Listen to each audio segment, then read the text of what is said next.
Hey Sandhurst family, we have been missing you so much and are really looking forward to getting back together with you soon in God's good time.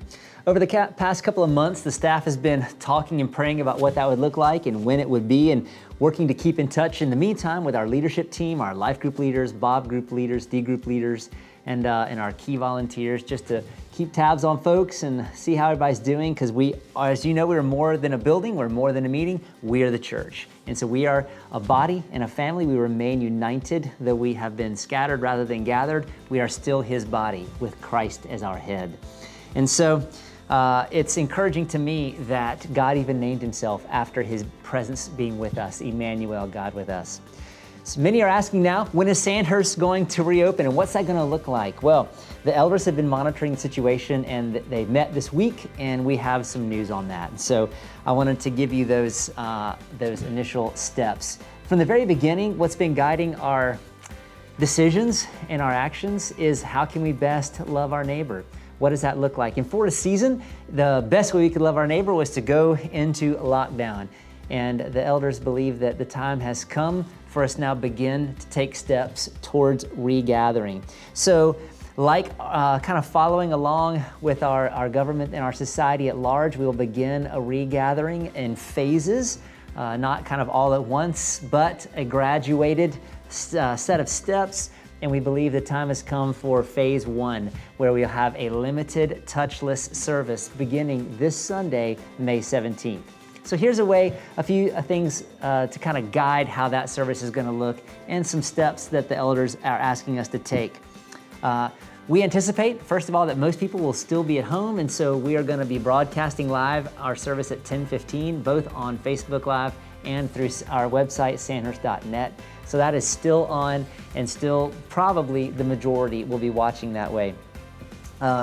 We are going to practice social distancing, so we're going to take out half the rows, and the rows will be 6 feet apart. We're asking households to sit together with 2 seats in between household, so social distancing. Secondly, touchless, so please love your neighbor by respecting their space. Don't get in and hug people yet. That's going to be a future phase. Let's love our neighbor with social distancing and space. Thirdly, masks. The elders have asked that everyone please wear a mask, and we do have some on hand, so we have some supplies. If you don't have one, if you do have one, please bring it. I actually have one. Our family has them. So thanks to my mom in Seattle, I have a Seattle Mariners mask, so I'm going to be bringing that with me. And I know that a lot of folks don't love the masks, but again, it's about loving our neighbor.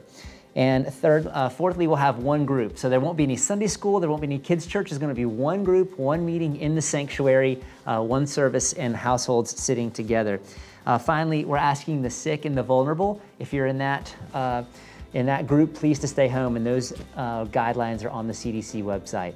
So that's kind of phase one of what we're getting back into, a limited touchless service.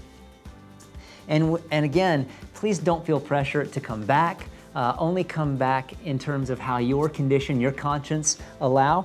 I was on a call with Governor McMaster and a number of church leaders last week, and he thanked us for the respect that we were showing to the government regulations and gave us his blessing to reopen in our own time.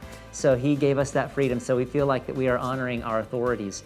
I was also on a call with about 30 Florence area pastors just last week on Friday, and we were discussing when folks would be regathering and what that would look like. And most churches in Florence and in the PD are beginning a phased regathering phase. It will not be a quick return to normalcy. We get that. It'll be a long road, but we are now beginning to start down that road. And I realize that some of you may think this is too early. Others of you are wondering, what took so long? And for us, from our perspective, we've been in touch with a lot of churches, and it seems that some churches are beginning right alongside of us on our timing. Some will be beginning later. Others have already started. For every 100 of us, there are 100 opinions on this. So what we're beginning down is the roadmap that our elders have given to us. And I hope that those will be acceptable and that you can respect those. Y'all remember when you were raising your kids and you had your standards in your house, and your kids would point to the neighbors or their buddy or some other family and kind of lecture you on how that other set of parents over there was getting it right and you weren't, let's remember what you would tell them. You're my kid. And I feel like our elders are saying, you're our sheep. And this is the way that Sandhurst is going to go.